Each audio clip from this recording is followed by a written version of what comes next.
서울의 심장부 강남 테헤란로의 마천루 숲. 그 중에서도 가장 높고 화려한 유리빌딩 50층에 위치한 법무법인 정인의 회의실은 얼음장 같은 긴장감으로 가득 차 있었다. 수조원대의 적대적 M&A 방어 프로젝트. 그 운명을 결정짓는 마지막 협상 테이블이었다. 그래서 저희 측의 최종 제안을 거절하시겠다는 겁니까? 상대 측 변호사가 오만한 미소를 지으며 물었다. 그때 상석에 앉아있던 한 여자가 입을 열었다. 그녀의 목소리는 차분했지만 그 안에는 강철 같은 단단함이 서려 있었다. 거절하는 것이 아닙니다. 다만 당신들이 제시한 조건이 이 협상의 본질을 전혀 이해하지 못하고 있다는 사실을 지적하는 것뿐입니다. 송지은, 법무법인 정인의 최연소 파트너 변호사이자 M&A 업계의 얼음 여왕이라 불리는 여자였다. 그녀는 지난 한 달간 이어진 지독한 싸움의 최전선에서 단 한 번의 흔들림도 없이 팀을 이끌어왔다. 그녀는 상대방이 숨겨둔 독소 조항들을 하나씩 짚어내며 그들의 논리를 얼음 송곳처럼 날카롭게 파고들었다. 몇 시간이 더 흐른 뒤 협상은 정인의 완벽한 승리로 끝이 났다. 회의실을 나온 그녀에게 후배 변호사들이 존경과 경외가 뒤섞인 눈으로 다가왔다. 선배님, 정말 대단하십니다. 마지막에 그 조항을 어떻게 찾아내신 거예요?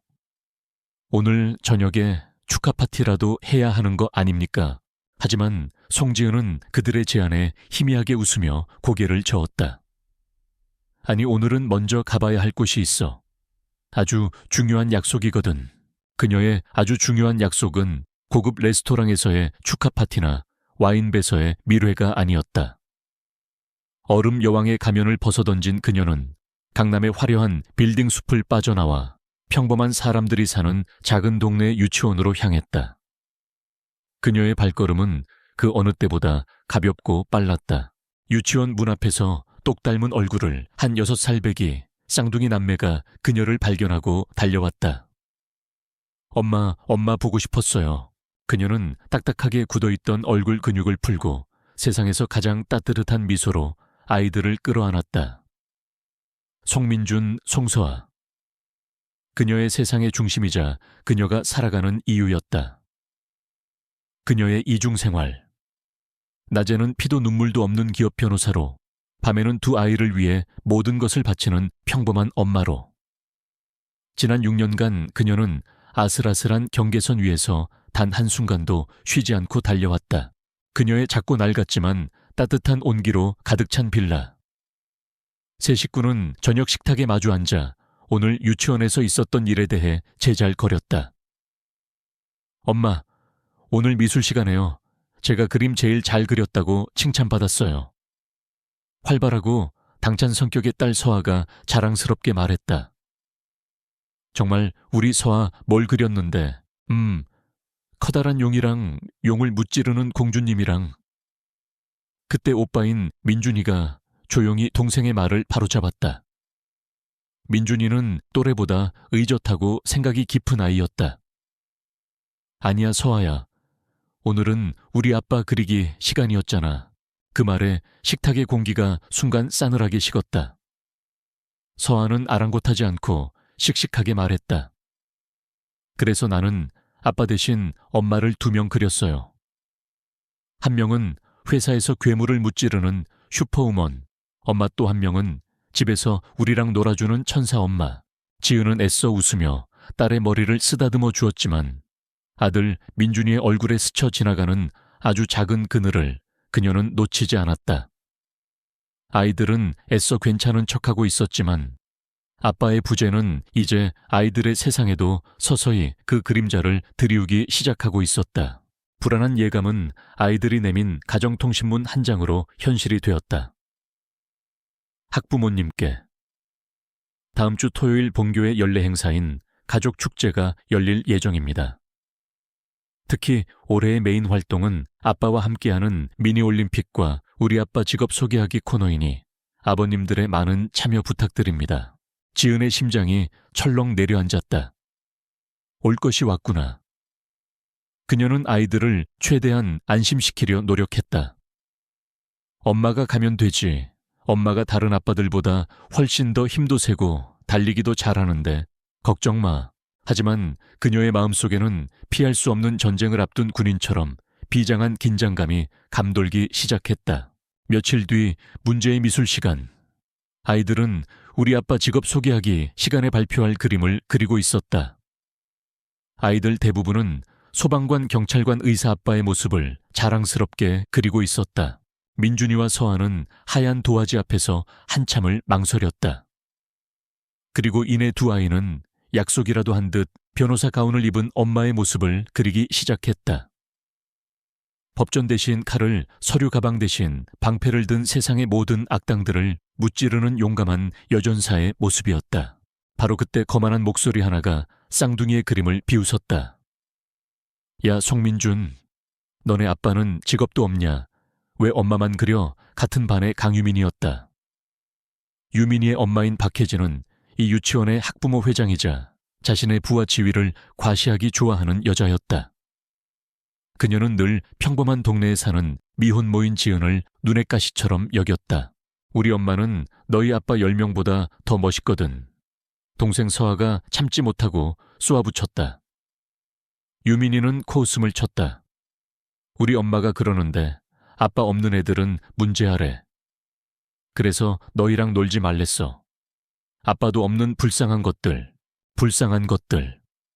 그 말이 민준이의 가슴에 비수처럼 날아와 박혔다. 늘 꿋꿋하고 의젓했던 아이의 까만 눈동자에 처음으로 뜨거운 눈물이 차올랐다. 아이는 주먹을 꽉 쥐었다. 분하고 억울해서 온몸이 부들부들 떨려왔다.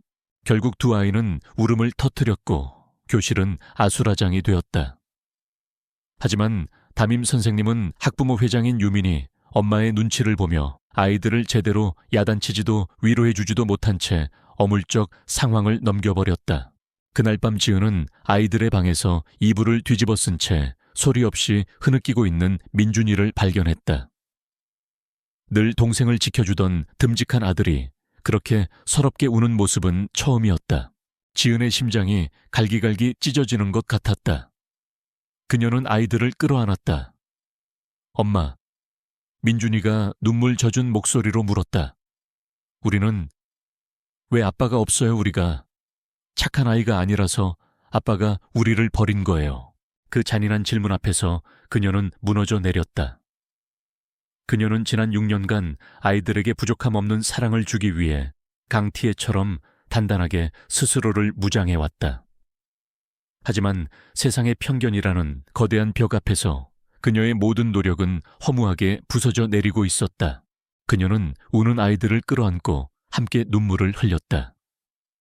그녀는 아이들에게 너희들의 잘못이 아니라고, 너희들은 세상에서 가장 소중하고 사랑스러운 아이들이라고 몇 번이고 되뇌어 주었다. 하지만 그녀는 알고 있었다. 이 세상이 아빠 없는 아이들에게 얼마나 잔인한 곳인지를. 그녀의 마음속에서 차가운 결의가 싹트고 있었다.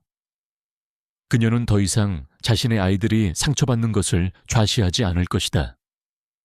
다가오는 가족 축제는 그녀에게 피할 수 없는 전쟁터가 될 터였다. 그녀는 자신의 모든 것을 걸고 이 세상의 모든 편견과 맞서 싸워 자신의 아이들을 지켜낼 것이다. 가족 축제. 당일 아침 송지은의 집에는 설렘 대신 비장한 긴장감이 감돌았다. 아이들은 평소와 달리 말이 없었고 식탁에 앉은 작은 어깨는 잔뜩 움츠러들어 있었다. 지은은 애써 밝은 목소리를 냈다. 그녀는 오늘 세상에서 가장 강하고 멋진 엄마가 되어야만 했다. 자, 우리 송간에 특공대 출동 준비됐나? 오늘 다른 가족들한테 우리 세 식구가 얼마나 멋진 팀인지 제대로 보여주고 오는 거야, 알았지? 딸 서아는 엄마의 말에 억지로 고개를 끄덕였지만 아들 민준이는 말없이 입술만 깨물고 있었다. 아이의 까만 눈동자는 6살배기가 감당하기에는 너무 이른 근심이 서려 있었다. 명문사립 초등학교의 교정은 그들만의 세상을 과시하는 듯한 화려함으로 가득 차 있었다. 최고급 외제차들이 줄지어 들어왔고 아이들의 손을 잡은 부모들은 머리부터 발끝까지 명품으로 치장하고 있었다. 아빠와 엄마, 그리고 아이. 완벽한 삼각형 구도의 정상 가족들 틈에서 아빠의 자리가 비어있는 지은의 가족은 시작부터 이질적인 섬처럼 겉돌았다. 첫 번째 순서는 우리 아빠 직업 소개하기 발표회였다. 의사검사, 대기업 임원. 아이들은 저마다 자신의 아버지가 얼마나 대단한 사람인지를 자랑했다. 마침내 쌍둥이의 차례가 되었을 때 아이들은 미리 준비한 그림을 펼쳐들었다. 법복을 입고 칼과 방패를 든 슈퍼히어로 엄마의 모습이었다. 저희 엄마는 변호사입니다. 나쁜 괴물들로부터 힘없는 사람들을 지켜주는 세상에서 제일 멋진 영웅입니다. 서아가 낭랑한 목소리로 발표를 끝마쳤을 때 몇몇 학부모들 사이에서 감탄사가 터져 나왔다. 하지만 모두가 그런 것은 아니었다. 학부모 회장인 박혜진과 그녀의 무리들은 노골적으로 경멸이 담긴 귓속말을 주고받았다. 어머, 쟤들 좀 봐. 짠하지도 않니? 아빠가 없으니까 별의별 이야기를 다 지어내네. 그 목소리는 작았지만 날카로운 바늘처럼 지은의 가슴을 찔렀다. 문제는 축제의 하이라이트인 아빠와 함께하는 3인 사각 달리기에서 터졌다.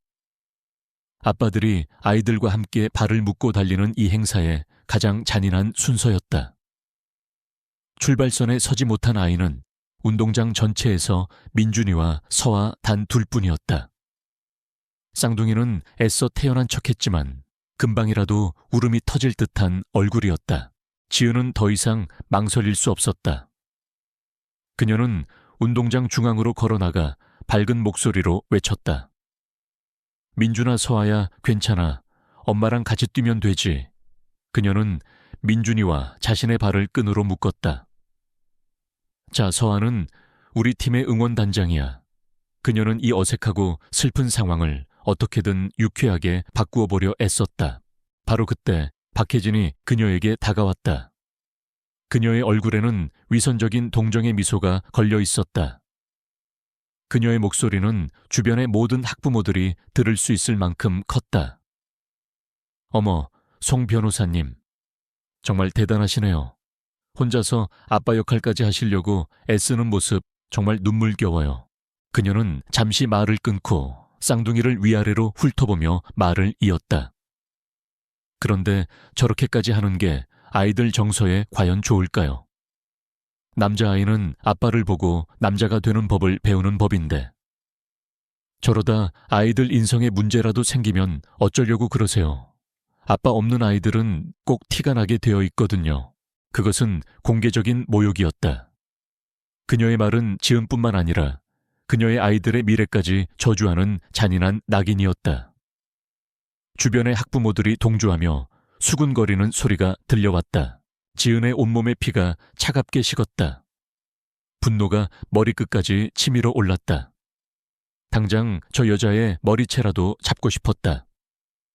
하지만 그녀는 공포와 수치심으로 하얗게 질린 채 자신을 올려다보는 두 아이의 눈을 보았다. 그녀는 변호사였다. 그리고 엄마였다. 그녀는 감정적으로 무너져서는 안 되었다. 송지은은 분노를 차가운 이성으로 억눌렀다.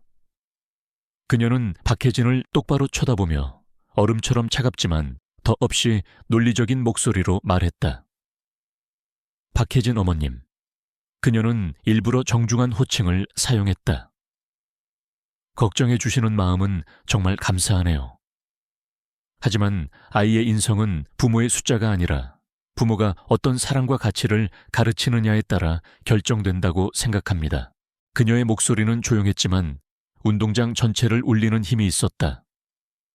제 아이들은 지금 비겁하게 남을 헐뜯는 법 대신 용감하게 자신의 가족을 지키는 법을 배우고 있습니다. 사람을 재산이나 지위로 판단하는 법 대신 그 사람의 행동과 인격을 존중하는 법을 배우고 있죠. 저는 제 아이들이 배우고 있는 그 가치들이 회사의 주식을 물려받는 법을 배우는 것보다 훨씬 더 중요하다고 믿습니다만 어머님의 생각은 어떠신가요? 그녀의 완벽한 방역에 박혜진의 얼굴이 시뻘게 달아올랐다. 말문이 막힌 그녀는 분한 듯 입술만 깨물었다. 통쾌한 승리였다. 하지만 지은의 마음은 조금도 기쁘지 않았다. 그녀의 날카로운 논리는 어른을 침묵시킬 수는 있었지만 아이들의 상처받은 마음까지 지켜주지는 못했다. 그들은 축제가 끝나기도 전에 조용히 학교를 빠져나왔다. 집으로 돌아오는 차 안에서 세 식구는 아무 말도 하지 않았다. 그날 밤 지은은 잠든 줄 알았던 아이들의 방에서 소리 죽여 대화하는 소리를 들었다. 오빠, 오늘 우리 때문에 엄마가 창피당했지. 우리가 아빠가 없어서 그 나쁜 아줌마가 엄마한테 못되게 군 거지. 동생 서아의 울음 섞인 목소리였다. 아니야, 우리가 잘못한 거 아니야. 그 아줌마가 나쁜 사람인 거야. 오빠 민준이가 애써 어른스러운 목소리로 동생을 위로했다. 내가 빨리 커서 아주 힘센 사람이 될 거야.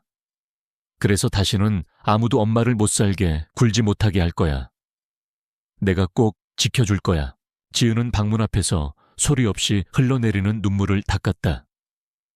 6살 백이 아들의 어깨에 너무 이르고 무거운 짐이 지워지고 있었다. 그녀의 아이들은 너무 빨리 철이 들고 있었다. 그녀의 법정에서의 승리는 아무런 의미도 없었다. 엄마로서 그녀는 세상의 잔인함으로부터 아이들을 지켜주지 못했다. 완벽한 패배였다. 그녀는 차가운 복도 벽에 기댄 채 조용히 무너져 내렸다. 그녀의 마음속 깊은 곳에서 지난 6년간 애써 묻어두었던 한 남자의 얼굴이 희미하게 떠오르고 있었다. 가족 축제에서의 굴욕적인 사건 이후 송지은은 일에 더욱 미친 듯이 몰두했다. 그것만이 아이들의 상처받은 얼굴과 가슴을 찢는 죄책감으로부터 도망칠 수 있는 유일한 도피처였다. 바로 그때 그녀의 로펌에 초비상이 걸렸다. 대한민국 최고의 IT 및 투자그룹인 베리타스 그룹이 피닉스 캐피탈이라는 정체불명의 해외 자본으로부터 적대적 M&A 공격을 받게 된 것이다. 세계 전체가 술렁이는 수십조 원대의 거대한 전쟁이었다. 그리고 법무법인 정의는 베리타스 그룹의 방어 총책임을 맡게 되었다. 이 사건 송 변호사 자네가 맡아주게. 펌의 대표가 지은을 자신의 사무실로 불렀다. 상대는 업계에서 가장 악랄하기로 소문난 늑대들이야. 자네의 그 얼음 같은 이성과 칼날 같은 논리가 지금 우리에게는 절실히 필요해. 지은에게는 선택의 여지가 없었다. 이것은 그녀의 변호사 커리어가 걸린 가장 중요한 사건이었다. 그녀는 밤을 새워 베리타스 그룹의 모든 자료를 분석하고 방어 전략을 세웠다. 그녀는 아직 자신이 구해야 할 성의 주인이 자신의 과거를 송두리째 뒤흔들었던 바로 그 남자라는 사실을 알지 못했다. 같은 시각 베리타스 그룹의 펜트하우스 집무실. 한태호는 거대한 통유리창 너머 자신의 왕국인 서울의 야경을 내려다보고 있었다. 그의 얼굴에는 어떤 감정도 떠오르지 않았다. 6년 전 그를 배신하고 떠난 송지은이라는 여자 이후 그의 심장은 차갑게 얼어붙었다. 그는 오직 일에만 미쳐 살았다. 그것만이 배신당한 상처를 잊게 해주는 유일한 마취제였다. 회장님 정인 로펌의 담당 변호사팀이 도착했습니다. 비서의 보고에 그는 짧게 대답했다. 들여보내. 그는 정인의 에이스 변호사에 대한 소문은 익히 들어 알고 있었다. 얼음 여왕이라는 별명을 가진 자신만큼이나 차갑고 유능한 여자라고. 그는 그녀가 이번 전쟁에서 자신의 가장 날카로운 창이 되어줄 것이라고 기대했다. 회의실의 문이 열렸다. 한태호는 창밖을 바라보고 있다가 천천히 돌아섰다. 그리고 그는 그 자리에 얼어붙고 말았다. 회의실 안으로 걸어 들어오는 여자. 단정하게 묶어 올린 머리 흔들림 없는 당당한 걸음걸이, 그리고 그가 지난 6년간 꿈속에서조차 증오하고 그리워했던 바로 그 얼굴. 송지은. 지은 역시 회의실 상석에 앉아있는 남자를 보고 숨을 멈췄다. 한태호. 6년의 세월은 그를 더욱 날카롭고 더욱 차갑고 더욱 압도적인 남자로 만들어 놓았다. 그녀의 심장을 찢고 떠나버린 과거의 연인이 이제는 그녀가 목숨을 걸고 지켜야 할 클라이언트가 되어 나타난 것이다. 시간이 멈춘 것 같았다. 회의실 안에 다른 모든 사람들과 소음들은 흑백 영화의 배경처럼 아득하게 멀어졌다. 두 사람의 시선만이 6년의 시간을 뛰어넘어 허공에서 격렬하게 부딪혔다. 그의 눈에는 배신자에 대한 차가운 분노와 경멸이 담겨 있었다. 그녀의 눈에는 감당할 수 없는 충격과 숨겨야만 하는 슬픔이 소용돌이치고 있었다.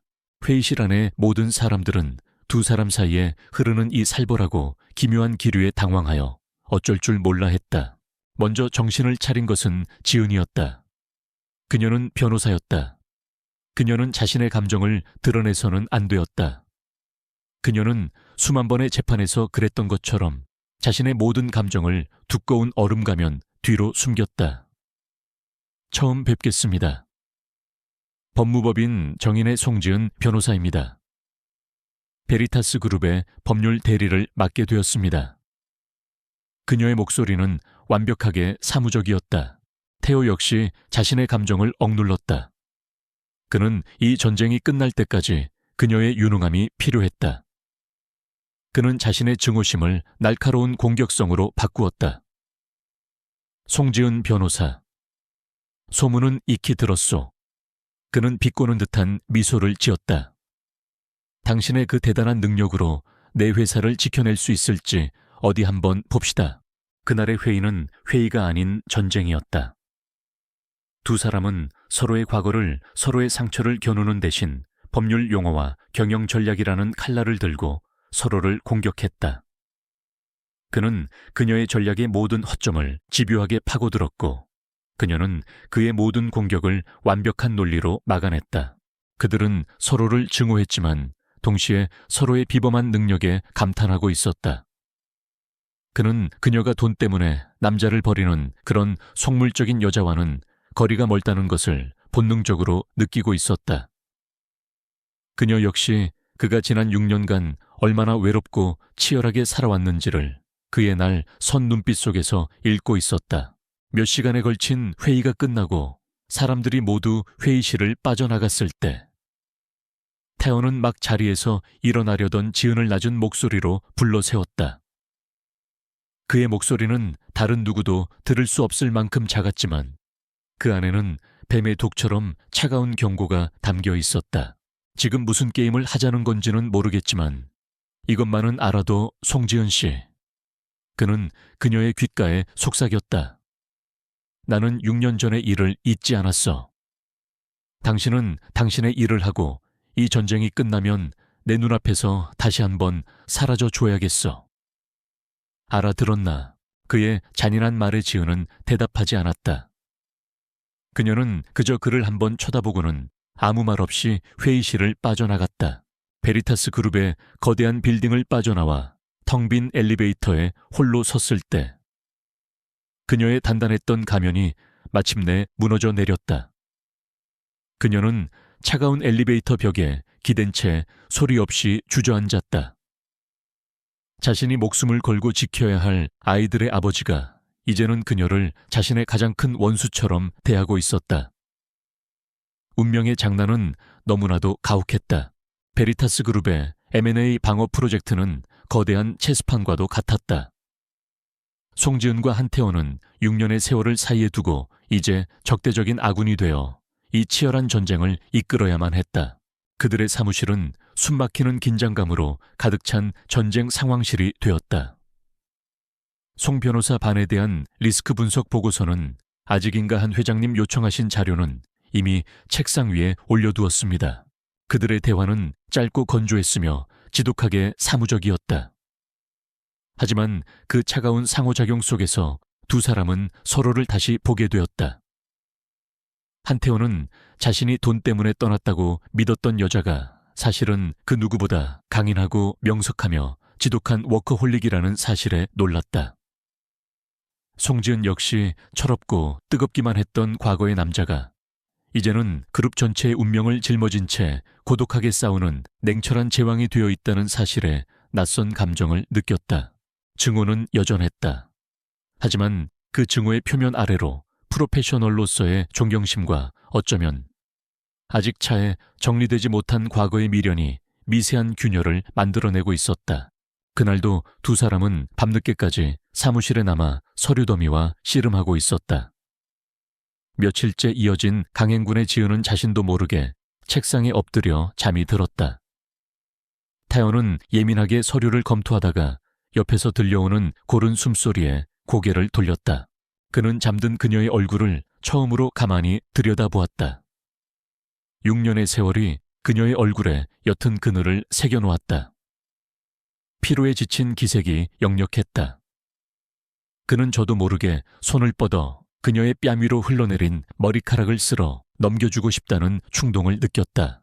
그는 화들짝 놀라 자신의 감정을 억눌렀다. 그리고는 아무렇지 않은 척 자신의 재킷을 벗어 그녀의 어깨 위에 조용히 덮어주었다. 그는 스스로에게 자신의 변호사가 감기에 걸리면 곤란하기 때문이라고, 이건 지극히 이성적인 판단일 뿐이라고 되뇌었다. 잠시 후 잠에서 깬 지은은 자신의 어깨에 덮여있는 남자의 재킷을 보고 당황했다.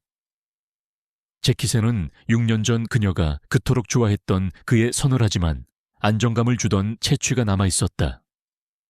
그녀의 심장이 바보처럼 다시 뛰기 시작했다. 하지만 지은이 일에 미쳐있는 동안 그녀의 진짜 세상인 아이들은 홀로 힘겨운 싸움을 벌이고 있었다. 박혜진의 괴롭힘은 날이 갈수록 교묘하고 악랄해졌다. 그녀는 자신의 아들 유민이를 시켜 민준이와 서아를 따돌리도록 조종했다. 야, 송민준 우리 아빠가 그러는데 너희 엄마가 우리 아빠 회사 망하게 하려고 하는 나쁜 사람이래. 운동장에서 유민이가 민준이를 밀치며 소리쳤다. 아니야, 우리 엄마는 나쁜 사람 아니야. 서아가 달려와 오빠를 감쌌지만 유민이와 그 무리들은 수적으로 우세했다. 결국 민준이는 아이들과의 몸싸움 과정에서 팔에 상처를 입고 말았다. 학교로부터 걸려온 다급한 전화에 지은은 중요한 회의를 중단하고 달려나가야만 했다. 회의실에 남겨진 태연은 창백하게 굳은 채 뛰쳐나가는 그녀의 뒷모습을 보며 처음으로 그녀의 세상에 무슨 일이 벌어지고 있는지 의문을 갖게 되었다.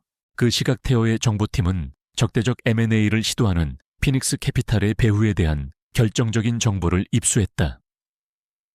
피닉스 캐피탈의 베리타스 그룹의 내부 정보를 흘리고 있는 유력한 용의자가 경쟁사인 한올 CNT의 강민석 상무라는 것이었다. 태호는 비서에게 강민석의 모든 신상 정보를 보고하라고 지시했다. 잠시 후 그의 태블릿 PC 위에 그의 세상을 다시 한번 뒤흔들게 될 정보가 떠올랐다. 강민석 42세 한올 CNT 상무이사, 배우자 박혜진 40세 주부, 자녀 강유민 6세 성북사립 초등학교 재학 중. 박혜진, 강유민. 그것은 며칠 전 송지은이 학교 문제로 상담했던 생활기록부 서류에서 보았던 바로 그 이름들이었다. 자신의 회사를 공격하는 적의 아내가, 그리고 그 아들이 지금 자신의 변호사의 아이들을 괴롭히고 있었다. 그 순간 그의 머릿속에서 모든 조각들이 연결되었다.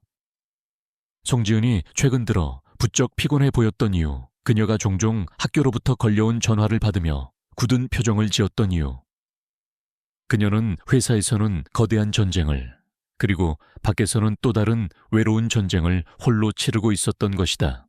그는 처음으로 그녀의 삶의 무게를 아주 조금이나마 느끼게 되었다. 그리고 그 무게를 짊어지게 만든 원인 중 하나가 바로 자신이라는 사실에 그는 이름 모를 죄책감을 느꼈다. 그날 밤 지은은 학교 문제로 지친 몸과 마음을 이끌고 늦게서야 사무실로 복귀했다. 그녀는 모두가 퇴근한 텅 빈 사무실의 태호가 아직 남아있을 것이라고는 생각하지 못했다. 그는 자신의 집무실 소파에 앉아 그녀를 기다리고 있었다. 그의 책상 위에는 강민석과 박혜진의 신상 정보가 담긴 파일이 올려져 있었다. 그는 그녀의 엉망인 몰골을 보았지만 아무것도 묻지 않았다. 그는 그저 지독하게 지쳐 보이는 그녀를 향해 낮은 목소리로 말했다. 그 목소리는 사무적이면서도 동시에 이상하리만큼 개인적인 울림을 담고 있었다. 송 변호사 많이 피곤해 보이는군. 그는 잠시 말을 멈췄다가 그녀의 눈을 똑바로 쳐다보며 말했다. 적은 여러 전선에서 동시에 우리를 공격하고 있어. 명심해. 나의 전쟁은 곧 당신의 전쟁이기도 하다는 걸. 네? 만약 이 사무실 밖에서 당신의 업무 수행에 지장을 주는 사적인 방해물들이 있다면 나에게 말해. 그게 무엇이든 내가 제거해주지. 그것은 그녀가 이해할 수 없는 기묘한 제안이었다. 그는 쌍둥이에 대해, 학교 문제에 대해 아무것도 묻지 않았다. 하지만 그의 말은 마치 모든 것을 알고 있다는 듯이 그녀의 가장 아픈 부분을 정확하게 가리키고 있었다. 지은은 충격에 휩싸여 그를 바라보았다. 자신을 증오하고 경멸하던 남자가 왜 갑자기 자신의 개인적인 싸움에까지 개입하려 하는 것일까? 두 사람을 가로막고 있던 거대한 얼음벽은 아직 녹아내리지 않았다. 하지만 오늘 밤 그는 그 벽에 아주 작지만 무시할 수 없는 문 하나를 그녀를 향해 열어주었다. 한태호의 기묘한 제안은 송지은의 마음에 작은 파문을 일으켰다. 하지만 그녀는 그가 내민 손을 잡지 않았다. 그녀는 자신의 개인적인 문제를 그와의 공적인 전쟁에 끌어들이고 싶지 않았다. 그것은 그녀의 마지막 남은 자존심이었다. 그녀는 박혜진의 괴롭힘에 변호사로서의 방식으로 대응하기 시작했다. 그녀는 학교 폭력과 명예훼손에 대한 법률적 증거들을 조용히 수집했다. 박혜진이 다른 학부모들에게 보낸 자신과 아이들을 비방하는 메시지들, 아이들의 몸에 남은 상처 사진, 그리고 동료 학부모들의 증언까지. 그녀의 방역은 조용했지만 치밀하고 날카로웠다. 하지만 그녀의 이런 외로운 싸움은 한태호의 레이더망을 벗어날 수 없었다. 그는 그녀가 자신의 제안을 거절했음에도 불구하고 그녀의 주변을 보이지 않게 맴돌았다. 그는 자신의 정보팀을 통해 그녀가 학교에서 겪고 있는 모든 일들을 실시간으로 보고받고 있었다. 박혜진, 그리고 그녀의 남편 강민석. 자신의 회사를 공격하는 적들이 자신의 아이들을 괴롭히고 있었다는 사실은 그의 가슴속 깊은 곳에 묻혀있던 무언가를 자극했다. 그는 아직 아이들의 존재를 몰랐지만 송지은이라는 여자와 그녀의 아이들이 더 이상 남처럼 느껴지지 않았다. 그는 그녀가 무너지지 않도록 보이지 않는 곳에서 그녀의 방패가 되어주어야겠다고 본능적으로 느끼고 있었다. 그날도 M&A 방어팀의 회의는 자정을 훌쩍 넘겨서야 끝이 났다. 며칠 밤을 샌 탓에 모두가 녹초가 되어 있었다. 지은 역시 쏟아지는 졸음을 참으며 마지막 서류를 검토하고 있었다. 그녀가 서류 가방을 챙겨 자리에서 일어나려던 순간이었다. 피로 때문이었을까? 그녀의 손에서 서류 가방이 미끄러지며 안에 있던 물건들이 바닥으로 쏟아져 내렸다. 법률 서류들 필기구, 그리고 아이들이 그린 그림 몇 장. 어머. 그녀는 당황하여 황급히 바닥에 흩어진 그림들을 주워 담았다. 하지만 그녀의 손보다 더 빠른 손이 있었다. 한태호였다. 그는 아무 말 없이 바닥에 떨어진 그림 한 장을 집어들었다. 그것은 우리 가족이라는 제목의 크레파스 그림이었다. 그림 속에는 커다란 칼과 방패를 든 엄마와 그 옆에 꼭 붙어 서 있는 남자아이와 여자아이가 그려져 있었다. 그리고 그들의 옆에는 아주 희미한 연필 선으로만 그려진 흐릿한 아빠의 형상이 서 있었다. 마치 언젠가는 그 자리가 채워지기를 바라는 아이들의 간절한 소망처럼 태호의 시선은 그림 속의 두 아이에게 꽂혔다. 특히 남자아이. 고집스럽게 꽉 담은 입술, 뾰로통하게 세상을 보는 듯한 눈매. 그것은 너무나도 익숙한 얼굴이었다. 그는 저도 모르게 중얼거렸다. 나랑 닮았는데. 그의 작은 중얼거림에 지은의 심장이 쿵 하고 내려앉았다. 그녀는 황급히 그의 손에서 그림을 빼앗아 가방 속에 구겨 넣었다. 죄송합니다. 아이들 낙서입니다. 신경 쓰지 마십시오. 그녀의 목소리는 그녀 자신도 놀랄 만큼 날카롭고 차가웠다. 그녀는 더 이상 아무 말도 하지 않고 도망치듯 회의실을 빠져나갔다. 홀로 남은 태호는 한참 동안 그 자리에 서 있었다. 그림 속 아이의 얼굴이 그의 머릿속을 떠나지 않았다. 처음에는 그저 우연한 닮음이라고 생각했다.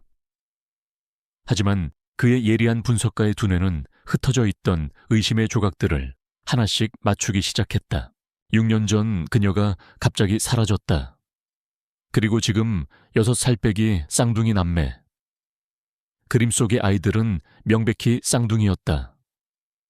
그녀가 학교 문제로 그토록 힘들어했던 이유, 그리고 박혜진이 유독 그녀의 아이들을 아빠 없는 아이라고 공격했던 점, 자신을 쳐다보던 그녀의 눈빛 속에 언제나 슬픔과 원망, 그리고 무언가를 필사적으로 숨기려는 듯한 절박함이 뒤섞여 있었던 것까지. 제올마, 그의 온몸의 피가 차갑게 식는 것 같았다.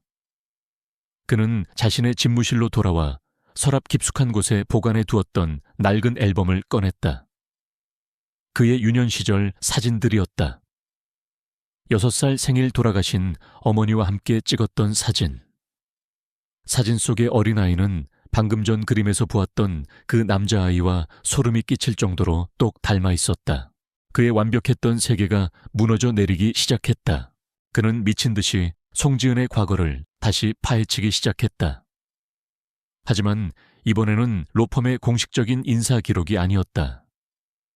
그는 자신의 모든 정보망을 동원하여 그녀의 가장 사적인 기록들을 추적했다. 그는 그녀가 6년 전 살았던 동네의 주민센터 기록, 그녀가 다녔던 산부인과의 진료 기록, 그리고 마침내 구청에 보관되어 있던 아이들의 출생신고서 사본까지 손에 넣었다. 늦은 밤 펜트하우스의 집무실. 그는 떨리는 손으로 팩스로 전송된 출생신고서 사본을 들어 올렸다. 송민준, 6세. 모송지은, 부, 공란. 송서아, 6세. 모송지은, 부, 공란. 아이들의 생년월일. 그가 마지막으로 그녀와 함께 밤을 보냈던 그날로부터 정확히 10개월 뒤였다. 더 이상의 증거는 필요 없었다. 그의 손에서 서류가 힘없이 떨어져 내렸다. 그는 의자에 주저앉아 마른 세수를 했다. 지난 6년간 그는 그녀가 돈 때문에 자신을 배신했다고 믿었다. 그는 그녀를 증오했고 경멸했으며 저주했다. 하지만 진실은 그가 상상했던 것과는 전혀 다른 훨씬 더 잔인하고 아픈 것이었다. 그녀는 그를 배신한 것이 아니었다.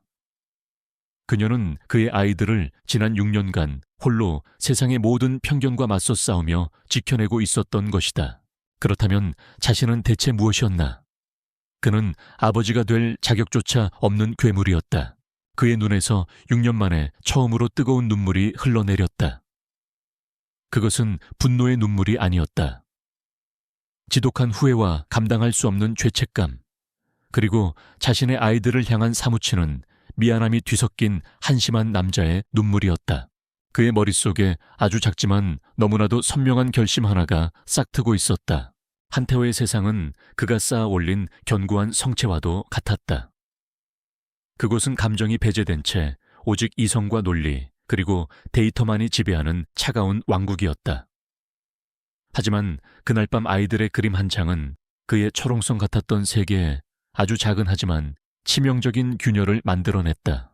그는 펜트하우스 집무실로 돌아오자마자 자신의 정보팀 수장인 최 실장을 호출했다.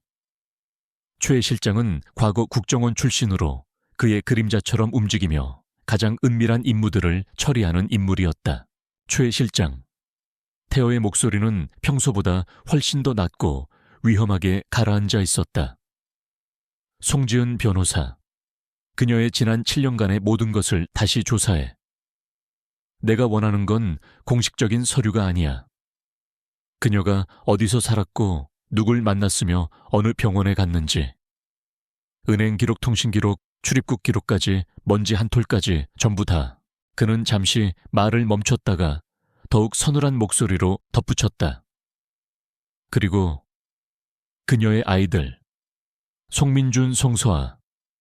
그 아이들에 대한 모든 것을 알아내. 출생 기록부터 지금 다니고 있는 유치원 생활까지 전부. 이건 내 이름을 걸고 진행하는 최우선 임무야.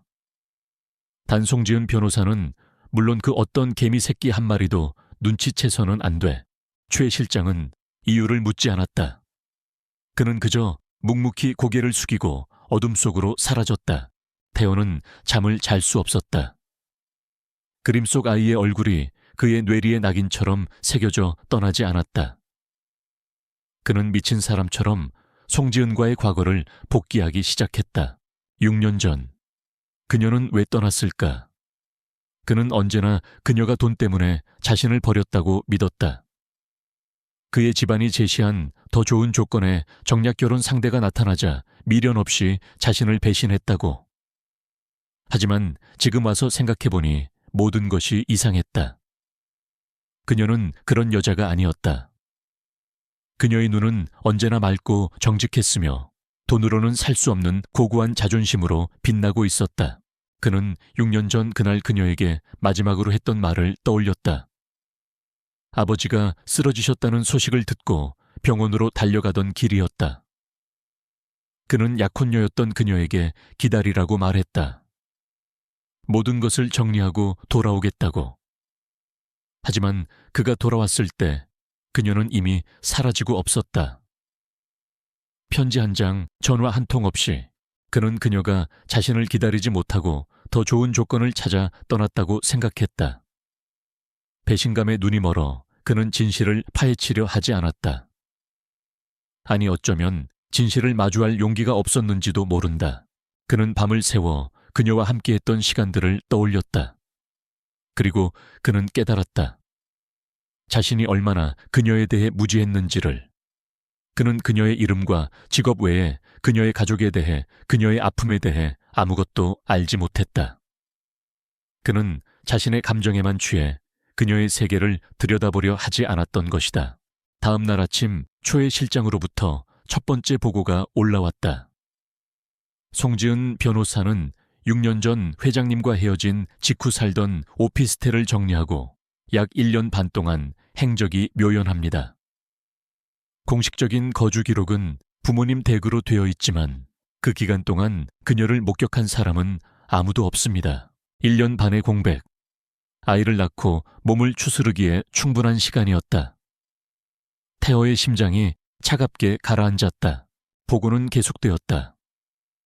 그녀가 다시 세상에 나타난 것은 약 4년 반 전 지금의 빌라로 이사하면서부터입니다. 그리고 그때 그녀의 곁에는 쌍둥이 남매가 있었습니다. 아이들의 공식적인 출생 기록은 최 실장은 잠시 말을 멈췄다. 태원은 참을 수 없다는 듯 소리쳤다. 말해 송지은 변호사가 직접 동네의 작은 산부인과에서 출산한 것으로 되어 있습니다. 출생 신고 역시 미혼모 자격으로 직접 했습니다. 아버지 칸은 비어 있습니다. 모든 것이 맞아떨어지고 있었다. 하지만 태원은 마지막까지 신락 같은 희망을 놓지 않으려 했다. 어쩌면 그녀가 자신과 헤어진 직후 다른 남자를 만났을 수도 있지 않은가. 그는 최 실장에게 아이들의 사진을 보내라고 지시했다. 잠시 후 그의 휴대폰으로 몇 장의 사진이 전송되었다. 유치원 운동회 날 찍힌 아이들의 해맑은 얼굴이었다. 사진을 보는 순간 그는 숨을 쉴 수가 없었다. 자신이 아니었다. 아이들은 그가 기억하지 못하는 그의 아버지, 즉 쌍둥이의 할아버지의 젊은 시절을 그대로 빼다 박아놓았다. 특히 고집스럽게 꽉 담은 입술과 날카로운 턱선. 그것은 그의 집안 남자들에게만 유전되는 그 어떤 것으로도 부정할 수 없는 핏줄의 증거였다. 쿵! 휴대폰이 그의 손에서 힘없이 떨어져 내렸다. 그는 무너져 내렸다. 6년간 그를 버티게 했던 증오와 자존심의 성벽이 한순간에 먼지처럼 사라져버렸다. 그 자리에는 감당할 수 없는 진실의 무게만이 남아 그의 영혼을 짓누르고 있었다. 그는 며칠 동안 아무것도 하지 못했다.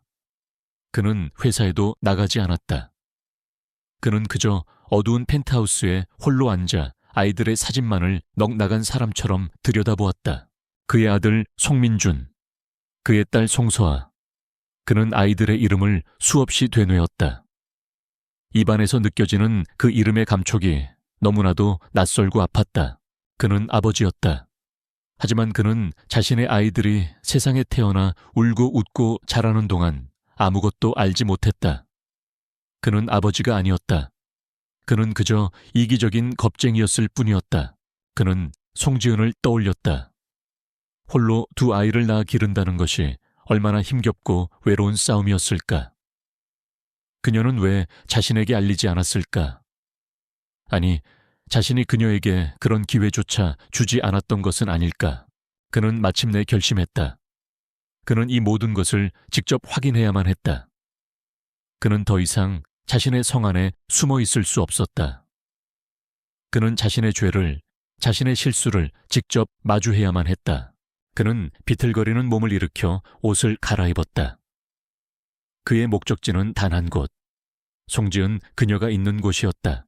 한태호는 차를 몰았다. 그의 머릿속은 지난 6년간의 공백과 아이들의 얼굴, 그리고 송지은이라는 여자를 향한 원망과 죄책감으로 뒤엉켜 있었다. 그는 계획이 없었다. 그저 이 모든 혼란의 근원인 그녀를 만나야만 했다. 묻고 따지고 그리고 확인해야만 했다. 그는 그녀의 회사가 아닌 그녀의 집으로 향했다. 저녁 시간이 가까워질 무렵 그는 그녀의 낡은 빌라 앞에 차를 세웠다. 그는 차에서 내리지 못하고 한참 동안 불이 켜진 그녀의 창문을 바라보았다. 창문 너머로 세 식구의 단란한 그림자가 어른거렸다. 그 평범하고 따뜻한 풍경 속에 자신의 자리는 없었다. 그는 이방인이었다. 마침내 그는 결심한 듯 채서 내려 그녀의 집 현관문 앞에 섰다. 심장이 미친 듯이 뛰었다. 수조 원짜리 M&A 협상 테이블에서도 느껴보지 못했던 지독한 긴장감이었다. 그가 초인종을 눌렀을 때 문을 연 것은 지은이었다. 그녀는 그를 보고 마치 유령이라도 본 것처럼 하얗게 질렸다. 그녀의 첫 반응은 자신의 몸으로 문틈을 막아서는 것이었다. 집 안에 있는 아이들을 그로부터 지키려는 어미의 본능이었다. 여긴 어쩐 일로 이야기 좀 해. 태호는 그녀의 말을 자르고 집 안으로 들어섰다. 그는 더 이상 예의를 차릴 정신이 없었다. 거실에서는 파자마 차림의 쌍둥이 남매가 동화책을 보고 있다가 낯선 남자의 등장에 동그란 눈으로 그를 쳐다보았다. 아이들의 시선이 그의 심장을 찔렀다. 민주나 서아야, 방에 들어가서 잠깐만 놀고 있을래? 엄마가 손님이랑 이야기 좀 하고. 지은은 아이들을 황급히 방으로 들여보냈다. 아이들의 방문이 닫히자마자 태호는 그녀를 몰아붙였다. 그의 목소리는 억눌린 분노와 배신감으로 거칠게 떨리고 있었다. 왜? 대체 왜 말하지 않았어? 송지은 6년이야. 내 아이들이 이 세상에 태어나서 6년 동안 살고 있었는데 나는 아무것도 몰랐어. 당신은 대체 무슨 자격으로 내게서 아버지가 될 권리를 빼앗아간 거지? 그는 자신이 확보한 아이들의 출생신고서 사본을 테이블 위로 던졌다. 아버지 칸이 비어있더군. 당신에게 나는 그저 아이들 대 랜생에서 지워버려도 되는 그런 존재였나. 그의 원망 섞인 절규에 지난 6년간 굳건했던 지은의 이성의 댐이 마침내 무너져 내리기 시작했다. 그녀의 눈에서 뜨거운 눈물이 폭포수처럼 쏟아져 내렸다. 내가 그러고 싶어서 그런 줄 알아요. 그녀의 목소리는 억눌린 울음으로 갈라져 나왔다. 나 혼자 아이들을 낳고 기르는 게 쉬웠을 것 같아요. 아이들이 유치원에서 아빠 없는 아이라고 손가락질 당할 때 내 마음은 어땠을 것 같아요. 내가 왜 당신을 지우개로 지운 것처럼 살아야 했는지 당신은 정말 모른단 말이에요. 그녀는 지난 6년간 자신의 심장 가장 깊은 곳에 묻어두었던 그날의 진실을 꺼내놓기 시작했다. 6년 전 당신 아버님이 쓰러지셨던 그날 밤, 나는 병원에서 당신을 기다렸어요. 당신이 오기만을. 그녀의 시선이 아득한 과거를 향했다. 하지만 나를 찾아온 건 당신이 아니라 당신의 어머니 김 여사님이셨어요. 6년 전 병원의 으슥한 비상계단. 젊고 불안에 떨고 있던 지은의 앞에 우아하지만 얼음처럼 차가운 표정의 김 여사가 서 있었다. 네가 송지은이냐? 그녀는 지은을 마치 길가의 벌레처럼 훑어보았다. 내 아들 태호 앞길 막지 말고 깨끗이 사라져 주었으면 좋겠구나. 태호에게는 우리 가문과 격이 맞는 정혼자가 이미 정해져 있다. 너처럼 아무것도 가진 것 없는 고아 출신의 여자가 낄 자리가 아니란 말이다. 저희는 서로 사랑합니다. 사랑 그 순진한 말이 내 인생을 지켜줄 것 같으냐. 김 여사는 비웃으며 지은의 앞에 서류 봉투 하나를 던졌다.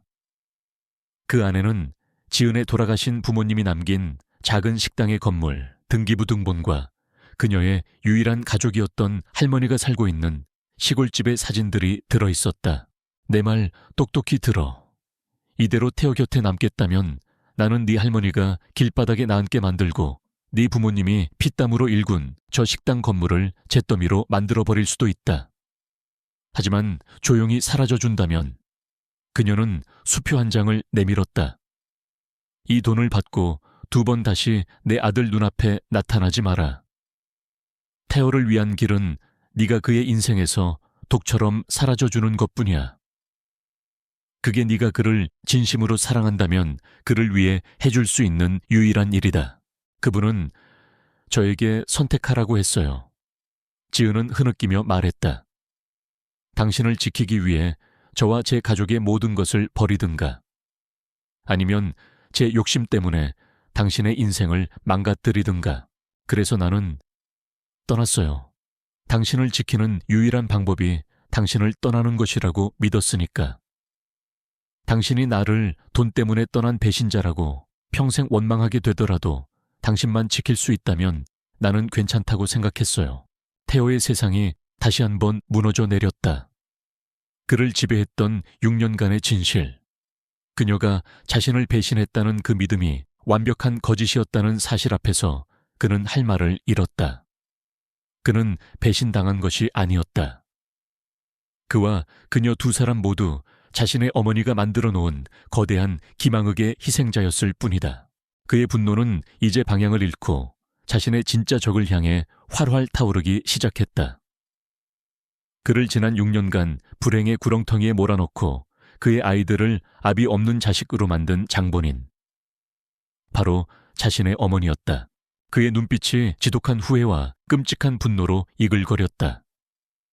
그는 지은을 더 이상 원망의 눈으로 볼 수 없었다. 그의 눈에는 그녀가 지난 6년간 홀로 짊어져야 했던 그 상처의 무게가 고스란히 들어와 박혔다. 바로 그때였다. 엄마. 아이들 방의 문이 살짝 열리고 민준이가 걱정스러운 얼굴로 고개를 내밀었다. 엄마의 울음소리를 들은 것이다. 태호는 자신과 똑 닮은 아들의 얼굴과 지난 6년간 홀로 모든 것을 감당해야 했던 여자의 무너진 얼굴을 번갈아 쳐다보았다. 그는 깨달았다. 그의 과거는 끝났다. 이제 남은 것은 이 모든 것을 바로잡고 자신의 여자와 아이들을 되찾기 위한 길고 고통스러운 전쟁뿐이라는 것을. 아이들 방문 앞에서 한태호의 세상은 완벽하게 재편되었다. 그는 더 이상 과거의 얽매인 피해자나 복수의 눈이 먼 냉혈한이 아니었다. 그는 이제 2 아이의 아버지였다. 그리고 자신의 여자와 아이들을 지켜야 하는 세상에서 가장 무거운 책임을 짊어진 남자였다.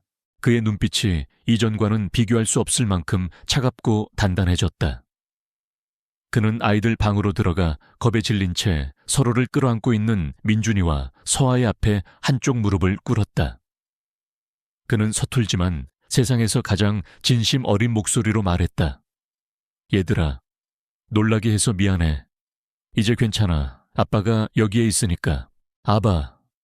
그가 처음으로 입에 담은 그 단어는 아이들에게는 낯설었지만 이상하게도 가슴을 파고드는 따뜻한 울림을 가지고 있었다. 그는 송지은을 돌아보았다. 그녀는 여전히 충격과 혼란 속에서 그를 바라보고 있었다. 짐 챙겨, 송지은 씨. 당신과 아이들은 당분간 내가 마련한 안전한 곳으로 가 있어야겠어. 이 모든 것을 내가 바로잡을 때까지. 그의 목소리는 더 이상 애원이나 분노가 아니었다. 그것은 모든 것을 책임지려는 한 남자의 결연한 의지였다. 이 전쟁은 이제부터 내가 시작하고 내가 끝낼 거요. 송지은과 아이들을 서울 외곽의 비밀스러운 별장으로 옮긴 후 한태호는 베리타스 그룹의 전쟁 상황실로 돌아왔다. 그는 다른 사람이 되어 있었다. 그의 눈은 이전보다 10배는 더 차가웠고 그의 결단력은 100배는 더 무자비해졌다. 이 전쟁은 더 이상 회사를 지키기 위한 방어전이 아니었다. 자신의 가족을 건드린 자들을 뿌리째 뽑아버리기 위한 선멸전이었다. 그의 첫 번째 타겟은 피닉스 캐피탈의 배후이자 박혜진의 남편인 강민석 상무였다. 태원은 자신이 가진 모든 정보망을 동원하여 강민석의 뒤를 캐기 시작했다. 그는 강민석이 이번 M&A를 성사시키기 위해 불법적인 주가 조작과 내부자 거래를 저지른 정황을 포착했다. 태호는 별장에 있는 지은에게 암호화된 통신망으로 연락했다. 그는 자신이 수집한 자료들을 그녀에게 보내며 법률적인 검토를 요청했다. 강민석을 법의 심판대 위에 세울 수 있는 가장 확실한 증거들을 찾아줘, 송 변호사. 당신이 제일 잘하는 일이잖소. 지은은 그의 파트너가 되었다. 그녀는 아이들을 재운 뒤 밤을 새워 그가 보내온 자료들을 분석했다. 그녀의 날카로운 법률가적 시선은 강민석이 남긴 교묘한 법망의 허점들을 정확하게 찾아냈다. 두 사람은 보이지 않는 곳에서 완벽한 한 팀이 되어 움직이고 있었다. 마침내 M&A의 향방을 결정지을 마지막 주주총회의 날이 밝았다. 강민석과 피닉스 캐피탈 측은 자신들의 승리를 확신하고 있었다. 하지만 그들을 기다리고 있는 것은 승리의 축배가 아닌 차가운 단두대였다. 한태호는 주주총회 단상 위에 서서 지은이 정리해준 완벽한 증거 자료들을 하나씩 공개하기 시작했다. 강민석의 주가 조작 녹취 파일, 그의 차명 계좌로 오간 내부 거래 내역, 그리고 그가 피닉스 캐피탈로부터 거액의 성공 보수를 약속받은 비밀 계약서까지 모든 것이 폭로되자 주주총회장은 아수라장이 되었다. 강민석은 그 자리에서 대기하고 있던 검찰에 의해 긴급 체포되었다. 그가 평생을 바쳐 쌓아 올린 탐욕의 탑이 한순간에 무너져 내리는 순간이었다. 박혜진의 오만함의 원천이었던 그녀 남편의 부하 권력은 그렇게 허무하게 끝이 났다. 기업이라는 외부의 적을 처리한 태어는 이제 내부의 가장 깊은 암 덩어리를 도려내기 위해 움직였다. 바로 그의 가족이었다. 그는 6년 만에 처음으로 본가로 향했다. 그가 증오했던 그 공간, 그의 어머니를 죽음으로 내몰고 그의 사랑을 짓밟았던 바로 그곳으로 그는 자신의 새어머니인 김 여사를 그녀의 서재에서 마주했다. 김 여사는 아무것도 모른 채 우아하게 차를 마시고 있었다. 태어냐? 웬일이냐 이 시간에? 태어는 대답 대신 테이블 위로 서류 몇 장을 던졌다.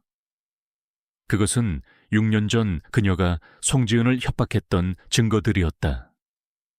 그녀의 지시를 받고 움직였던 비서의 증언 녹취록과 그녀가 지은의 가족에게 보냈던 협박 편지의 사본이었다. 김 여사의 얼굴이 하얗게 질렸다. 네가 이걸 어떻게... 어머니. 태호가 그녀를 불렀다. 그의 목소리에는 어떤 감정도 실려 있지 않아 오히려 더 무서웠다. 저는 어머니를 어머니라고 부를 자격이 없는 것 같습니다. 그리고 어머니 역시 더 이상 제 어머니가 될 자격이 없습니다. 그는 그녀에게 사과나 변명을 요구하지 않았다. 그의 복수는 훨씬 더 차갑고 철저했다. 당신이 가진 그룹의 모든 지분과 재단의 이사장직 전부 내려놓으십시오. 그리고 조용히 시골 별장으로 내려가 여생을 보내십시오. 다시는 제 눈앞에 나타나지 마십시오. 네가 감히 내게 만약 제 제안을 거절하신다면. 그는 잠시 말을 끊었다. 그의 눈이 얼음보다 차갑게 빛났다. 저는 당신이 내 어머니를 어떻게 죽음으로 몰아넣었는지에 대한 증거 역시 세상에 공개할 준비가 되어 있습니다. 선택은 당신의 몫입니다. 김 여사는 그 자리에 주저앉았다. 그녀는 자신이 키운 아들이 사실은 자신보다 훨씬 더 잔인하고 무서운 괴물이었다는 사실을 이제야 깨달았다. 모든 전쟁을 끝낸 태어는 지친 몸을 이끌고 지은과 아이들이 있는 별장으로 돌아왔다.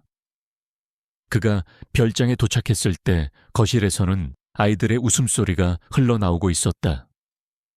그는 조용히 문틈으로 그 안을 들여다보았다. 지은이 아이들에게 동화책을 읽어주고 있었다. 그래서 왕자님은 괴물을 물리치고 공주님과 아기들을 구해냈답니다. 와, 왕자님 멋있다. 지은은 책을 덮고 아이들을 보며 미소 지었다. 타연은 그 평화로운 광경을 보며 가슴이 미어지는 듯한 아픔과 동시에 이제껏 느껴보지 못했던 따뜻한 행복감을 느꼈다. 그는 아이들에게 동화 속의 멋진 왕자님이 되어주지 못했다. 그는 괴물이었고 공주에게 상처만 입혔다. 하지만 이제부터라도 그는 다시 시작하고 싶었다. 그는 조용히 문을 열고 안으로 들어갔다. 그를 발견한 아이들이 환하게 웃으며 달려와 그의 품에 안겼다. 아빠, 그는 아이들을 끌어안고 눈을 감았다. 지은은 그런 그의 모습을 따뜻하고 복잡한 눈빛으로 바라보고 있었다. 그들의 외부의 적은 모두 사라졌다. 이제 남은 것은 그들 세 사람이 가족이라는 이름으로 다시 하나가 되는 가장 어렵고도 긴 여정뿐이었다. 한태호가 쳐놓은 거대한 그물 안에서 강민석과 박혜진 부부, 그리고 그들의 오만함은 서서히 질식해갔다. 모든 전쟁이 끝나고 태호는 별장에 머물고 있는 세 식구에게 돌아왔다. 그곳은 그가 지난 6년간 잃어버렸던, 그리고 앞으로 평생을 지켜내야 할 그의 진짜 세상이었다. 그는 서툰 아버지의 역할을 배우기 시작했다. 그는 아이들과 함께 레고를 조립했고 밤에는 동화책을 읽어주었으며 서툰 솜씨로 아이들의 아침 식사를 만들기도 했다. 민준이와 서한은 갑자기 나타난 이 낯선 아빠가 어색하면서도 엄마를 웃게 만드는 그의 존재가 싫지 않았다. 세 사람의 시간은 아직은 서툴고 조심스러웠지만 분명 가족이라는 이름으로 천천히 채워져 가고 있었다. 하지만 그들의 평화로운 성 안으로 마지막 폭풍의 그림자가 드리워지고 있었다. 남편의 구속과 가문의 몰락. 박혜진은 모든 것을 잃었다. 그녀는 이 모든 비극이 송지은이라는 여자 때문에 시작되었다고 믿었다. 이성을 잃은 그녀의 분노는 마지막 복수의 무대로 아이들의 학교를 선택했다. 초등학교 전체 학부모 총회가 열리는 날이었다. 지은은 참석하고 싶지 않았지만 아이들의 학교 생활을 위해 어쩔 수 없이 자리했다. 태연은 그녀와 함께 가겠다고 했지만 지은은 아직 시기상조라고 자신의 힘으로 해결하고 싶다고 그를 만류했다.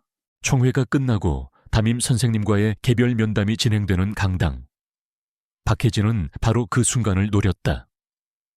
그녀는 모든 학부모와 교사들이 모여있는 단상 위로 갑자기 뛰어 올라갔다. 그녀의 모습은 값비싼 옷차림과는 어울리지 않게 히스테릭하고 광기에 차 있었다. 여러분, 제 말 좀 들어보세요. 그녀는 마이크를 빼앗아 들고 강당의 반대편에 앉아있는 지은을 손가락으로 가리키며 소리쳤다. 저 여자가 바로 제 남편을 감옥에 보내고 우리 가정을 파괴한 불효입니다. 저 여자는 돈 때문에 남자들을 홀리는 아주 더러운 여자라고요. 강당 안이 순식간에 아수라장이 되었다. 선생님들이 그녀를 말리려 했지만 그녀는 미친 사람처럼 뿌리치며 악을 썼다. 그리고 저 여자가 낳은 저 애들 좀 보세요. 압이 없는 자식들, 저런 애들이 우리 귀한 아이들과 같은 공간에서 숨 쉬고 있다는 게 말이 된다고 생각하십니까? 당장 저것들을 이 학교에서 쫓아내야 합니다. 그녀의 추악한 외침은 비수가 되어 쌍둥이의 가슴에 박혔다. 아이들은 공포에 질려 엄마의 등 뒤로 숨었다. 지은은 아이들을 끌어안고 온몸으로 세상의 모든 비난을 막아서는 어미 사자처럼 분노로 이글거리는 눈으로 단상 위를 쏘아보았다. 바로 그 순간이었다. 강당의 육중한 뒷문이 누군가에 의해 거칠게 열렸다. 검은 양복을 입은 건장한 체격의 남자들이 마치 약속이라도 한 듯이 양옆으로 도열했다. 그리고 그들 사이로 마치 영화의 한 장면처럼 한 남자가 천천히 걸어 들어왔다. 한태호였다. 그는 더 이상 별장에서 아이들과 장난을 치던 서툰 아빠가 아니었다. 그는 자신의 왕국으로 돌아온 압도적인 카리스마를 뿜어내는 제왕 베리타스 그룹의 총수였다. 그의 등장에 강당 안의 모든 소음이 거짓말처럼 멎어들었다. 학부모와 교사들은 대한민국에서 가장 영향력 있는 젊은 경영인이 왜 이곳에 나타났는지 충격과 혼란 속에서 숨을 죽였다. 태호는 그 어떤 것에도 시선을 주지 않았다. 그의 눈에는 오직 공포에 질려 떨고 있는 자신의 아이들과 그 아이들을 필사적으로 지키고 있는 단 한 여자 송지은만이 보였다. 그는 성큼성큼 강당의 중앙을 가로질러 그녀와 아이들의 앞으로 걸어갔다. 그는 수백 개의 눈이 지켜보는 앞에서 한쪽 무릎을 꿇었다. 그는 아이들의 눈높이에 맞춰 떨리는 아이들의 얼굴을 자신의 커다란 손으로 부드럽게 감쌌다. 괜찮아. 이제 아빠가 왔어. 아무도 너희를 괴롭히지 못해. 그리고 그는 자리에서 일어나 민준이와 서아를 자신의 양팔에 안아들었다. 그는 아이들을 세상의 모든 위험으로부터 지키는 가장 단단한 성벽처럼 자신의 품에 굳게 끌어안았다. 마침내 그는 단상 위에서 넋이 나간 채 굳어있는 박혜진을, 그리고 강당 안의 모든 사람들을 향해 자신의 몸을 돌렸다. 그의 목소리는 조용했지만 강당 전체를 지배하는 절대적인 힘을 담고 있었다. 방금 제 아이들이 압이 없는 자식이라는 말을 들은 것 같군요. 그는 박혜진을 어른보다 차가운 눈으로 쏘아보며 말했다. 그 오해를 지금 바로잡아 드리지요. 내 이름은 한태호. 당신들이 알고 있는 베리타스 그룹의 회장입니다. 그는 잠시 말을 멈췄다가 세상에서 가장 자랑스러운 목소리로 선언했다. 그리고 이 아이들 송민준과 송서아의 아버지입니다. 혹시 우리 가족에게 다른 불만이라도 있는 분 또 계십니까? 완벽한 침묵. 강당 안에는 누구 하나 감히 숨소리조차 내지 못했다. 박혜진은 그 자리에 주저앉아 허무하게 무너져 내렸다. 그녀를 따랐던 다른 학부모들은 공포에 질려 고개를 숙였다. 제목의 약속은 그렇게 실현되었다. 아빠가 나타났고 세상은 침묵했다. 한태호는 자신의 품에 안긴 아이들과 눈물 흘리는 아내를 데리고 당당하게 그곳을 걸어 나왔다. 지은은 자신과 아이들을 지키는 그의 넓은 등을 보며 비로소 6년간의 길고 길었던 겨울이 끝났다는 것을 깨달았다. 아이들은 아버지의 단단한 품 안에서 더 이상 두려워하지 않았다. 아이들은 자신들이 더 이상 세상의 편견 앞에 홀로 서 있는 외로운 존재가 아니라는 것을 온몸으로 느끼고 있었다. 그들의 길고 길었던 공개적인 수모는 끝났다. 이제 남은 것은 하나의 가족으로서 서로의 상처를 보듬고 새로운 미래를 향해 나아가는 일뿐이었다. 한태호의 충격적인 등장 이후 대한민국 사교계는 한동안 베리타스 그룹 회장의 숨겨진 아이들 이야기로 떠들썩했다. 하지만 한태호의 철저한 언론 통제와 송지은이라는 여성이 사실은 6년 전 헤어졌던 그의 옛 연인이었다는 로맨틱한 서사가 덧붙여지면서 추문은 서서히 세기의 러브스토리로 둔갑해갔다. 박혜진은 모든 것을 잃었다. 남편은 구속되었고 그녀의 사회적 지위와 명예는 바닥으로 떨어졌다. 그녀는 더 이상 지은과 아이들의 세상에 어떤 영향력도 미치지 못하는 과거의 초라한 악당이 되었다. 아이들은 새로운 사립학교로 전학했다. 그곳은 한태호가 세운 재단의 학교로 완벽한 보안과 최고의 교육 환경을 자랑했다. 아이들은 더 이상 아빠 없는 아이라고 손가락질 받지 않았다. 그들은 이제 모두가 부러워하고 동시에 두려워하는 베리타스 그룹의 황태자 공주님이 되어 있었다. 모든 외부의 적들이 사라진 후 그들 앞에는 가장 어렵고도 중요한 과제가 남았다. 바로 가족이 되는 것이었다. 한태호는 새 식구를 자신이 사는 차가운 펜트하우스가 아닌 아이들이 뛰어놀 수 있는 넓은 정원이 딸린 교외의 저택으로 이주시켰다. 그는 서툰 솜씨로 아버지가 되는 법을 배우기 시작했다. 그는 수십조 원짜리 기업을 경영하는 것보다 6살배기 아이들과 아침 식사를 하는 것이 훨씬 더 어렵다는 것을 깨달았다. 어느 날 아침 그는 아이들을 위해 직접 팬케이크를 만들어 주려다 주방을 온통 연기로 가득 채우고 말았다.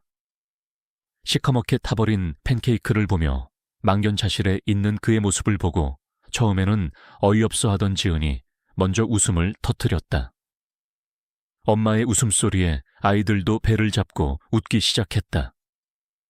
그날 아침 세 식구는 결국 라면을 끓여 먹었지만 그들의 웃음소리는 저택 안을 그 어느 때보다 따뜻하게 채웠다. 그는 아이들 각자의 세계로 아주 천천히 그리고 조심스럽게 걸어 들어갔다. 그는 아들 민준이가 자신처럼 체스를 좋아한다는 사실을 알게 되었다. 그는 주말마다 아들과 함께 체스를 두었다. 처음에는 일부러 져주었지만 어느새 훌쩍 성장한 아들의 날카로운 공격에 진땀을 흘리기도 했다. 두 남자는 체스판 위에서 말없이 서로를 이해하고 존중하는 법을 배우고 있었다. 그는 딸 서아가 엄마를 닮아 그림 그리기를 좋아한다는 것을 알게 되었다. 그는 서재 하나를 통째로 딸을 위한 미술 작업실로 꾸며주었다. 세상의 모든 종류의 물감과 크레파스로 가득 찬 아이만의 작은 왕국이었다. 서아는 매일 아빠에게 자신이 그린 그림을 선물했다. 그의 삭막했던 집무실 벽은 어느새 딸의 알록달록한 그림들로 가득 채워져 갔다. 그렇게 몇 달의 시간이 흘렀다. 그날 밤 아이들이 모두 잠든 후 태어난 거실에서 홀로 와인을 마시고 있는 지은의 곁으로 다가갔다. 그는 그녀의 옆에 조용히 앉아 한참 동안 말을 고르다 어렵게 입을 열었다. 나 아직도 서툴고 부족한 거 알아. 그는 그녀를 보지 못하고 와인 잔만 내려다보며 말했다. 아버지로서도 그리고 당신의 파트너로서도 하지만 노력하고 있어. 매일 매 순간 당신과 아이들에게 어울리는 사람이 되기 위해서. 그는 마침내 고개를 들어 그녀를 마주보았다.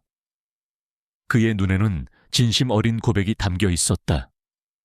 송지은, 나는 지난 6년을 바보처럼 살았어.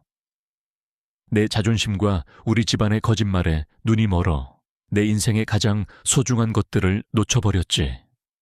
그 시간들을 되돌릴 수 없다는 거 알아. 하지만 내게 남은 모든 시간들을 당신과 아이들을 위해 쓰고 싶어. 그는 반지를 내밀지 않았다. 대신 그는 그녀에게 선택권을 주었다. 나는 당신에게 베리타스 그룹의 안주인이 되어달라고 강요하고 싶지 않아. 나는 그저 남자 한태호로서 여자 송지은에게 묻고 있는 거야. 나와 함께 진짜 가족을 만들어 볼.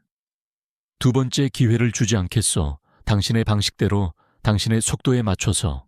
지은은 오랫동안 그를 바라보았다.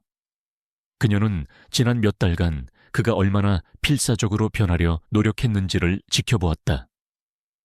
그녀의 마음을 올가매고 있던 마지막 증오의 쇠사슬이 그 순간 스르르 풀려나가는 것을 느꼈다. 과거는 바꿀 수 없지만 미래는 함께 만들어 나갈 수 있을지도 모른다. 그녀는 대답 대신 조용히 그의 손 위로 자신의 손을 포겠다. 아이들이 아빠를 정말 좋아해요.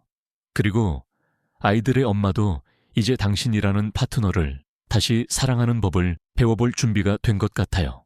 다시 1년 후 어느 화창한 가을날의 주말 오후 내 식구는 이제 그들의 진짜 집이 된 저택의 앞마당에서 단란한 시간을 보내고 있었다. 민준이는 아빠에게 자신이 새로 배운 체스 필살기를 가르쳐주고 있었다. 서아는 엄마의 무릎을 베고 누워 스케치북에 그림을 그리고 있었다. 엄마, 아빠, 이것 보세요. 서아가 방금 완성한 그림을 자랑스럽게 들어보였다. 그림 속에는 4명의 사람이 손을 꼭 잡고 활짝 웃고 있었다.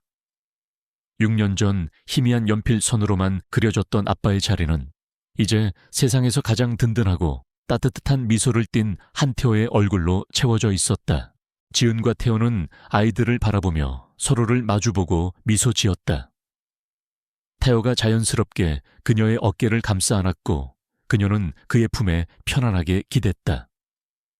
그들은 아직 완벽한 가족은 아니었다. 하지만 그들은 서로의 상처를 보듬고 서로의 부족함을 채워주며 함께 성장하고 있었다. 굴욕으로 시작되었던 그들의 이야기는 이제 세상의 그 어떤 편견도 깨뜨릴 수 없는 단단하고 진실된 사랑의 이야기로 새롭게 쓰여지고 있었다.